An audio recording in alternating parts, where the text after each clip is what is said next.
Recalling your childhood is interesting, isn't it? I know I had plenty of hardships when I was younger. If it wasn't trouble with my grades, fighting with my siblings, or trouble with my congenital heart disease, it was the hundreds of other things that get to you when you're so young and vulnerable. But going home at the end of the day and walking into the door to smell mom cooking up a tasty meal, it made it all worth it. And the cherry on top of all of that was always video games for me. Sitting down, hearing that nostalgic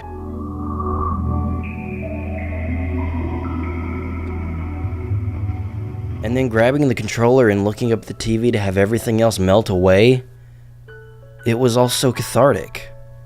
But more specifically that helped me through my problems was Sonic the Hedgehog.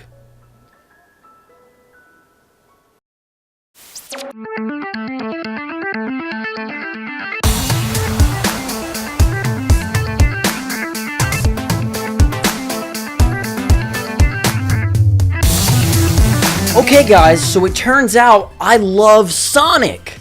Like that's a secret, right? I talk about this little blue bastard all the time, and sometimes Shadow.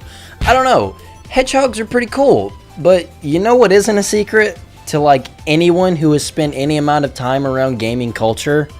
That Sonic the Hedgehog has had it rough ever since he made the transition into the 3D world. But there's a reason people are so hard on him when his products are so disappointing, or just flat out bad. You might say it's because people enjoy seeing failure and watching things blow up and dissolve in front of them. But the one thing they love more than a hero is to see a hero fail, fall, die trying. And I would be inclined to agree with you, honestly. Sonic can't seem to help but run himself under a bus every few years to remind us that 3D games aren't known for speedy platforming or tight controls, and the majority of people seem more than happy witnessing him getting hit by that bus, or thrown from a bridge, or even, oh god, no. But I'm not one of those people. Think of me as a crossing guard, continually throwing up a stop sign to get him to move away from the intersection of Bad Street and Average Avenue. I like to think I have a pretty rich understanding of Sonic, especially in the third dimension. I grew up with his 3D titles. Not to say that I don't think the 2D games are fun, barring a few bits and pieces here and there, but I have so many memories with Sonic Adventure and Adventure 2 from my childhood. I don't think there's a video game on the planet that I have beaten more than Sonic Adventure 1. Probably doesn't hurt that the game has 7 different scenarios to beat, but I think that gives me a bit of credence to give some informed opinions on the subject. And not that I need it, seeing as how this is the internet after all. But after years of 3D titles with varying styles and levels of quality and the monumental backpedal that was Sonic Forces, I think it's a good idea and a good time to share my thoughts on what made 3D Sonic so successful in the first place, or at least able to stay afloat. And as to reiterate, my time with the 2D games pales in comparison to my overall time with the 3D games. We'll get into it more in just a sec, but it's just more of my kind of game, I guess. So I think my goal in this video is to break down and figure out what the Adventure series means to me, and why I keep finding myself returning to it so much, and what it could possibly mean for the next 3D Sonic title's potential success, or failure. To begin, I'd like to state my belief that Sonic Adventure 1 is the series' most respectful and faithful translation of the 2D action found in the original trilogy into the 3D space, with a few hiccups I'm sure you can anticipate. But I think every playable character, yes, every playable character, is fun to control. Now, whether or not things you do with those controls are fun or functionally fluid is a different story, but we're getting ahead of ourselves here. Let's start off by tackling the basic structure of both Adventure 1 and Adventure 2, then we can go piece by piece and compare and contrast the elements as they appear in both games. Cool? Oh yeah! So Big the Cat is the weirdest thing in this game. Yeah, let's go ahead and get him out of the way first. The team wanted to create a gameplay style that could be a little bit of a less intense escape for the player, and this big old purple poo shine over here was apparently the man for the job. And if I'm being 100% honest here, I don't think Big's campaign is all that egregious. Is it stupid? Yes. Should it be in a game where the primary focus is high-speed platforming and action? Of course not. but I see what they were trying to do. It's the first time Sonic's formula was brought into 3D, and they didn't know what worked and what didn't yet. Even though taking a break from the action was already well established in the form of the Chao Garden minigames, Big stands out as the only part of the game that is truly and painfully boring, and definitely drags down the game as a whole since he's required to fight the final boss and truly beat the game. Even though I personally think he's not all that bad once you figure out how he works, seeing as how you can beat the whole thing in about 30 minutes if you know what you're doing, he's still a stupid character and contributes nothing to the plot. I am very, very happy he was reduced to meaningless cameos in the sequel. Next up is everyone's favorite love-struck Stinky Pinky Hedgehog, Amy Rose. Yeah, I'm starting off with these two because not only are they generally the most picked on characters in the game, but their formulas aren't carried over between the games. Just thought you should know that. Amy makes her playable debut in the series with Adventure 1, and while she's technically playable in Sonic Adventure 2's multiplayer, that's not actually important for the sake of the discussion, as her gameplay style is different here and more focused on frantic approach to speed, whereas Sonic Adventure 2, she's just another playable racer in the multiplayer. All that said, Amy's levels are pretty good. Yeah, I mean, she's my second least favorite character on the roster, but she's still a pretty big distance from the bottom of the barrel. She has some speed to experience, some enemies to bash, and everything works the way the devs intended from what I can see. The only problem is that the devs intended Amy to be feeble as hell. So in the 16 to 32-bit days, how did Sonic and Company take out enemies? They jumped on them, right? And sometimes they even curled up into a little ball and then... And in this game, that simple formula had to be expanded on. The homing attack was brought back from Sonic 3D Blast to help with several things, most notably precision in a 3D space. You're familiar with it, right? Hit jump twice and Sonic just thrusters forward, hopefully, toward an enemy. Too bad Amy apparently didn't get that memo, and too bad she wasn't around for many of the classic games. She can't even jump on enemies without taking damage, and she certainly can't use the homing attack. No, she's stuck using her trusty hammer. And while I find that it isn't the end of the world, it just seems like an unnecessary attempt to set her apart from the rest of the characters. I mean, in the radical 90s era of cool and awesome, Sonic was just a plucky little boy running, jumping, rolling, and stunting. Sometimes he had a mohawk. But then cut to Adventure 1, and it's so strange to see the character select screen with the big three from the glory days, and then BAM! Mal in a red sundress. I mean, I don't have much of a problem with hitting a second button to take out an enemy when I jump. I had to do the same thing in Sonic Unleashed after all. And when running, she can use the hammer to vault herself into the air, and it's pretty satisfying to pull off. So I don't really find her stages all that intrusive, it's just definitely not my favorite. But now we can talk about one of my favorite kinds of levels. E-102, codename Gamma! I know a lot of people really don't enjoy Gamma's levels in this game, but good lord if it's not the opposite for me. I love his stages. Gamma's stages focus on fast-paced platforming and shooting. You aim by swinging this laser around, which locks onto targets. Once it's got a lock or multiple locks, you let go and watch as he effortlessly takes out all of the targets. It's a unique yet simple system, but it's also mixed with a bunch of things that aren't a far cry from what you would expect from a Sonic the Hedgehog game. He can quickly pick up the pace after he's been walking enough by utilizing the cute little wheels on his feet. He's got platforms to jump on. He later nabs a jetpack that gives him greater accuracy with his descent. Basically, the guy is very nimble, and I think that contributes to why I enjoy his stages so much. He feels like he belongs in this game to me, somehow more than the big purple cat and pink crochet enthusiast. But now that we're on the subject of things that arguably don't belong, and at the risk of hopping around games too much, I do think it's a good idea to transition into comparing and contrasting the things that Adventure 1 and 2 do in different ways.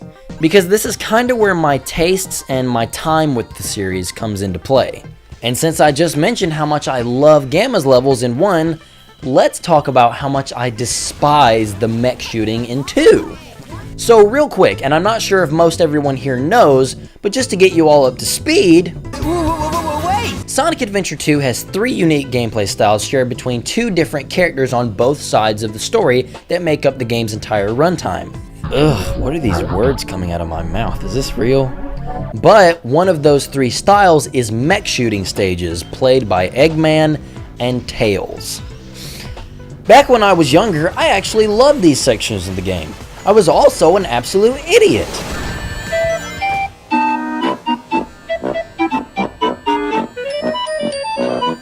This style of gameplay was obviously built from the foundation Gamma established in Adventure 1, but they missed the entire point here. The reason they were so fun is because it still felt like a Sonic game. The mobility, the fun platforming, and the arcade-like feel of it all was super important. When you make a video game centered around speed, but also has a distinct focus on gunplay or combat, typically a more arcade-style flow or feel is how you walk that line. Think the new Doom or Sunset Overdrive. Maneuvering and fighting are given equal time in good examples of the format. But here, they place Tails and Eggers in these mechs, and they have to slowly bumble around their levels, still doing the things you would expect, but in very different ways from Gamma. Their walkers' speed and general mobility is heavily neutered. This is my biggest point of contention here. They took something that was extremely far from being broken and tried to fix it. They gave them jet boosters, like Gamma has. They can lock onto multiple targets, like Gamma can. And you can even eventually upgrade your cannons, just like Gamma can do. But what does all of that matter when you make the player feel like they can't properly make a jump across a simple platform? And this, they gave them both health bars, making rings a series staple next to useless in their stages. Rings let you recover a small amount of health, yeah, and can still be gathered as currency for the Chao Garden. But it almost feels like they added this because they realized how annoying enemies were to get around, how annoying their attacks are, and how frustrating it would be to have around to get rings after you take a hit. I really dislike the mech stages in this game, if you can't tell. Mainly because it takes a careless dump on everything I loved about the design and execution of the shooting stages in Adventure 1, and meticulously extracts the parts that I feel made them so enjoyable. But I also dislike them because they take away another thing I love from Adventure 1. Tails' solo stages. His stages are such a great extension of what he could do in the 16-bit titles, but with a bit more meat, so to speak. You're typically racing someone throughout these levels, and it gives you a great sense of high energy and stakes, while not being frantic chases like Amy's levels. Tails can utilize certain shortcuts for a leg up, even if he really didn't need them in the first place, seeing as how he's just as fast as anyone else in the game and can already fly. But this is 100% how I feel like Tails should be treated in 3D games. It's got the speed and a different spin on the platforming with multiple branching ways to finish each and every stage. I can't tell if the explicit exclusion of Tails' original style is why I think his Walker sections are such a disappointment, but I'm not inclined to blame that entirely. I feel more betrayed by the fact that they had two solid things going with both Gamma and Tails' stories, but chose to clumsily combine the two while dropping all the unique and fun elements of both sides. It really makes me disappointed above all else. But one area that wasn't so egregiously stripped of any resemblance to its predecessor is everyone's favorite enchilada. In Adventure 1, Knuckles' moveset is once again as good, if not better, than what you would expect to be translated from the Sonic and Knuckles games. He can still jump, glide, climb up walls, and he can now dig underground to find rings, power-ups, and one of the many pieces of the Master Emerald. Knuckles' style of gameplay now has nothing to do with making it to the goal in one piece like the rest of the heroes, and is instead focused on locating 3 pieces of the aforementioned shattered Master Emerald. The reason I don't have a problem with this in Adventure 1 is because, above all else, it's fun, and the levels never dwell on themselves. You're dropped in the middle of these sandbox-like levels with the abilities necessary to traverse them, and a very capable radar system. Am I close yet? You ever want to hunt for Easter eggs while blindfolded and being told hot or cold by your kid sister? Yeah, that's what this is! The closer you are to any emerald piece, the faster the radar will blink. I don't really mind this treasure hunting segment of the game, but it's not exactly what I look forward to when I go back to Adventure 1. It's totally random as to where the emeralds will be placed within the confines of the stage. So while yes, it's true that no 2 run-throughs of a single stage will ever be the same, it's also true that it can be very boring to fly around and just wait for the radar to give you a blip, and then you start looking. Enemies aren't directly in your way like all the other characters, so they become more of a minor sidestep rather than a downright challenge. Unless they're carrying a piece of the emerald and you have to waste them with one of your super precise boxing glove strikes!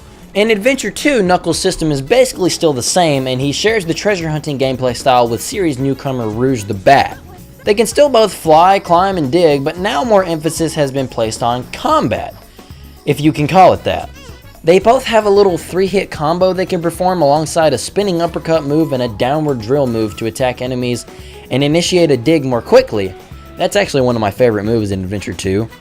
But when I said the system was basically the same a moment ago, I should have also said a waste of your time for no reason. Because that's what Rouge and Knuckles missions do and are. Huge waste of my time. Back in the first game, the radar would blink if you were close to any emerald piece in the stage. But in this game, you're only allowed to look for one piece of the emerald at a time. And the game picks this piece from the randomly placed ones it decides upon. You could be right next to a piece at the beginning of the level, but because the piece you're supposed to be finding is the priority, can't do a thing about it. You have no other help to track them down besides Omochao and these cryptic monitors that don't actually help. Not to mention the sandbox arenas are probably twice as expansive as last time. They made the stages larger and the emeralds even more difficult to find. So every one of their stages turns into a ring around the rosy until you get a blip, then you hunt down the piece, and then you start over for all 3 emeralds. Or keys. Yeah, you have another level with treasure hunting centered around keys for whatever reason. I don't know. And look what Juice did to my emerald! Finish him! I guess everything important in these games is just a scavenger hunt for Knuckles, but those levels suck too, so. But I'll give them credit where credit is due. The interactivity of the levels is very nice for the exploration concept they seemed they were going for. I especially like fulfilling the odd requirements for the special upgrades, like Knuckles having to guide the meteors to open up the reactor and grab the sunglasses.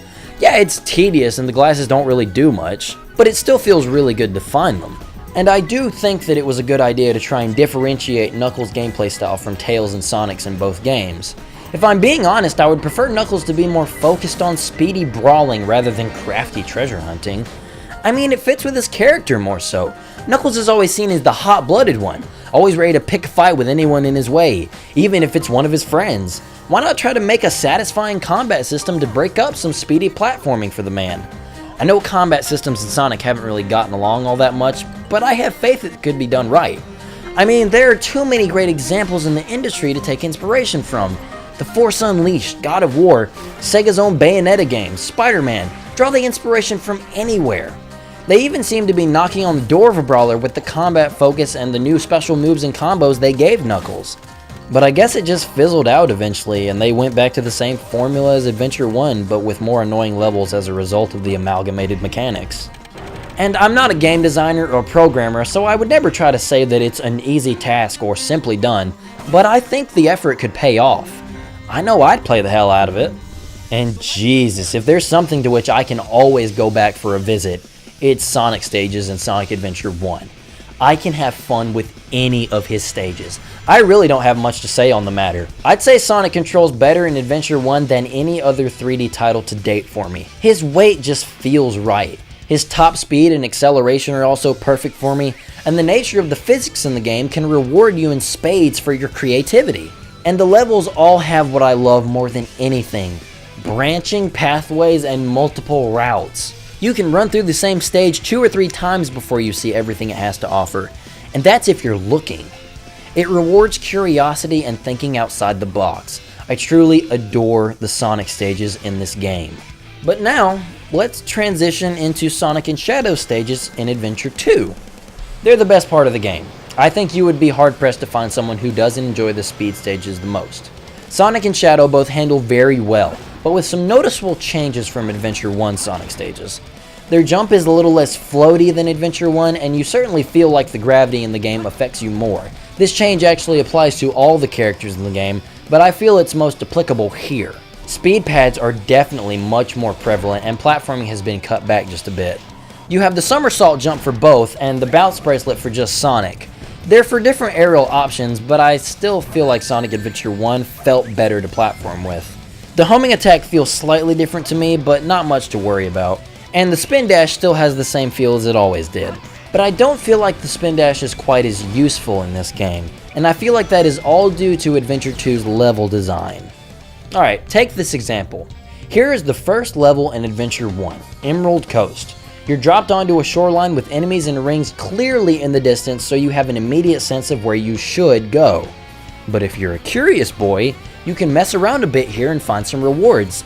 Checking directly behind you nets you some stuff, and this little island out here in the water is pointless, but you can still go there to see what's up. Or you can just speed your way past it and blaze by it all. It's all up to the player's discretion.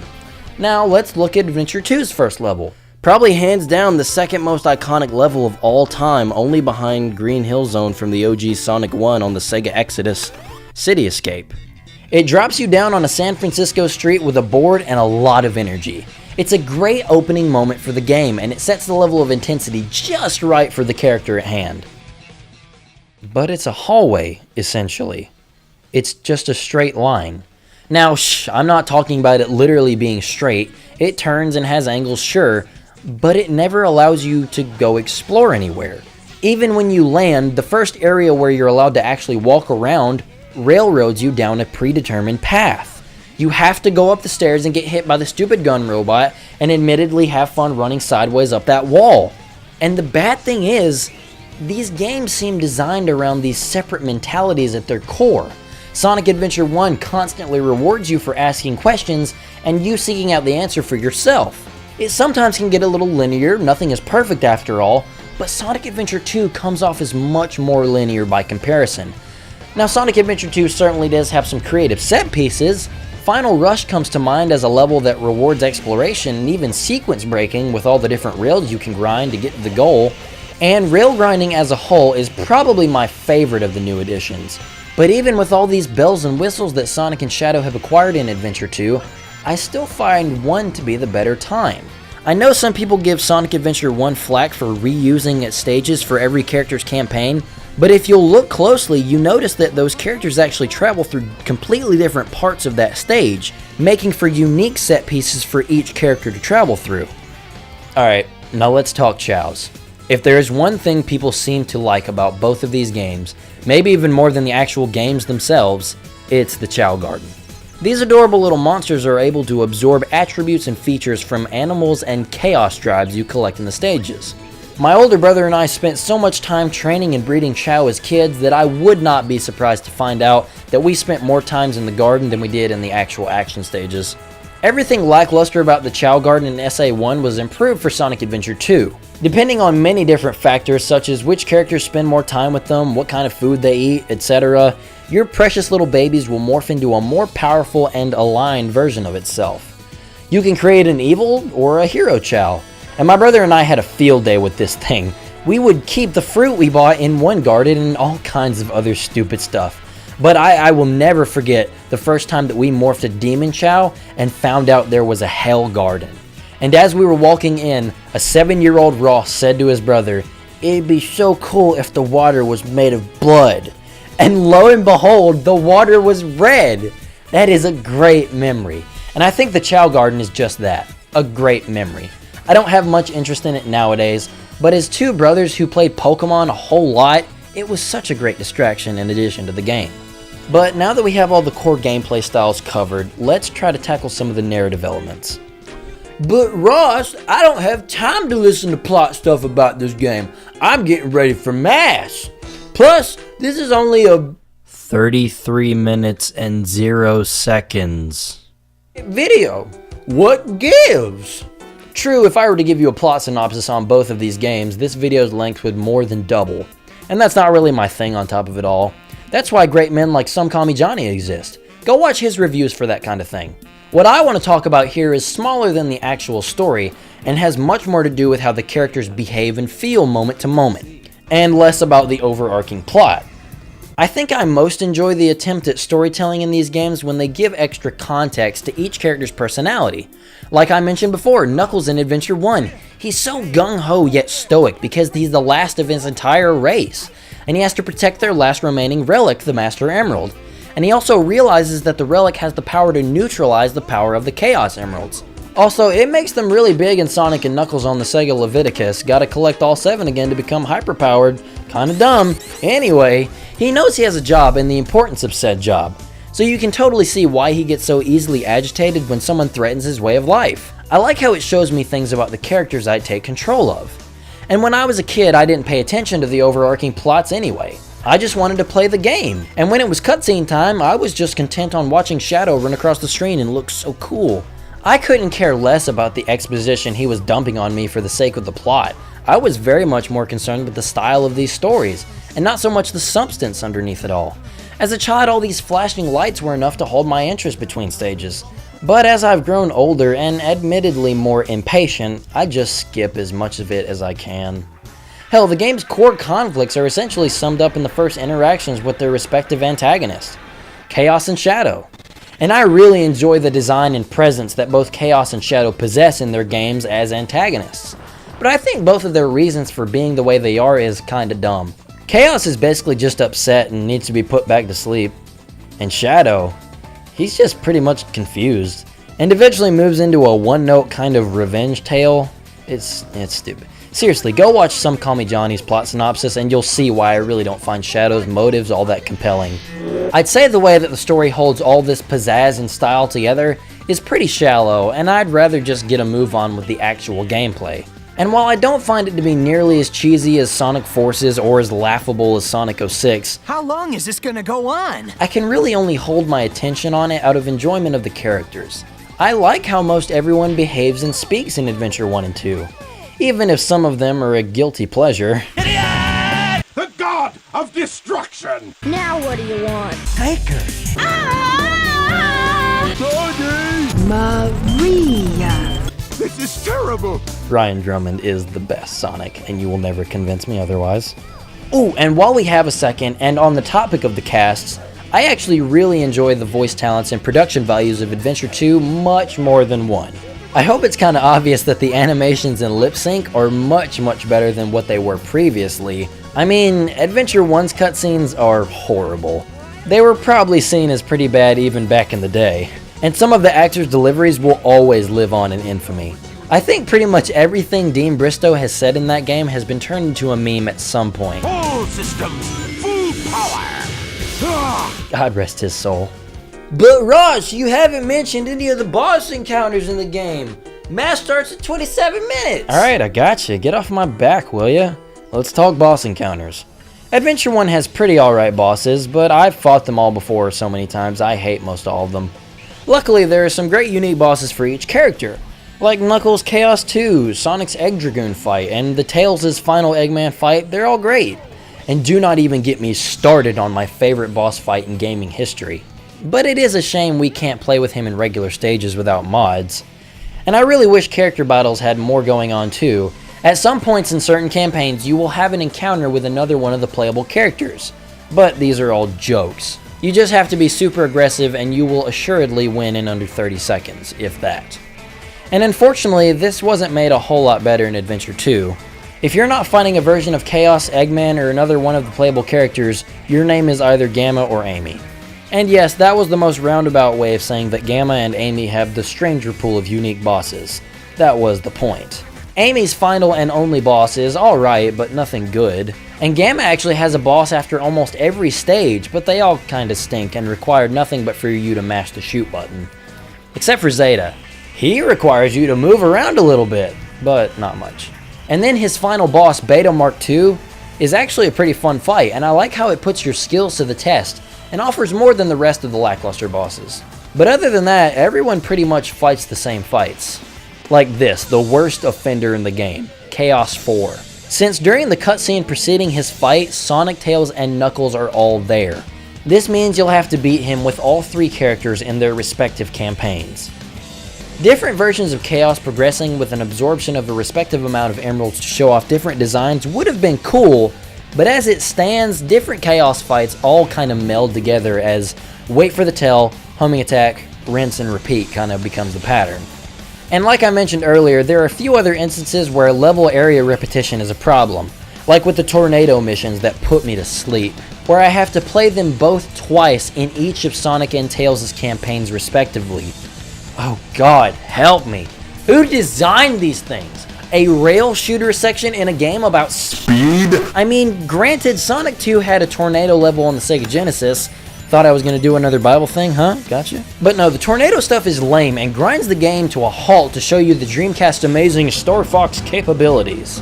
Bosses and level overlap in Adventure 2 is something of a mixed bag. Now each individual character fights their Echo character once or twice in the story, and towards the climax of these stories, they'll have access to these special moves that just still hit you. Since every hit takes all of your rings away, it doesn't really matter if they hit you with a special or not, right? Yes, the special moves have larger likelihood to hit you, but you can still just get your rings back in the same way. The only difference is in Tails and Eggman's fights, and it's because they have the health bar and all. But I want to give props to pretty much all of Adventure 2's bosses. They all felt like huge threats, and when they were taken out for the first time, that felt good. There are significantly less boss fights here, however. Even when excluding Adventure 1's repeat bosses, it's noticeable how lacking it is. Here's a little thingy-mabob to show you how lacking Sonic Adventure 2 is in bosses.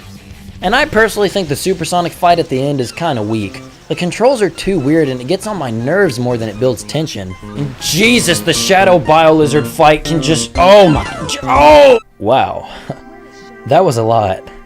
So I guess you can say I like Sonic, right?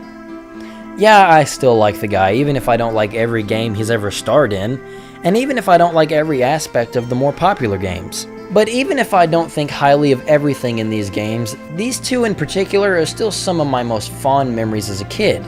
And Adventure 1 is still a game I have no problem going back to today.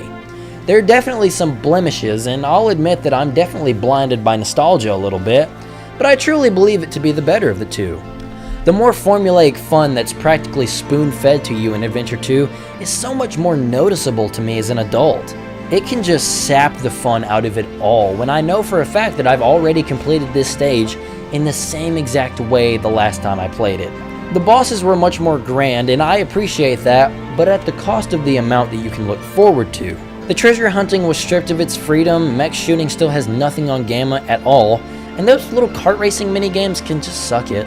If I ever do return to Adventure 2 again, it'll be for the production values, some boss fights, and Sonic and Shadow action. Oh, and definitely the Chao Garden. It's so fun. But what about you guys? Do you want to gouge my eyes out because I don't think Sonic Adventure 2 is the best? Did you agree with anything I said? Please scream directly into my ears in the comments below. But anyway, I appreciate you for watching. So thanks for stopping by, and please have a great day.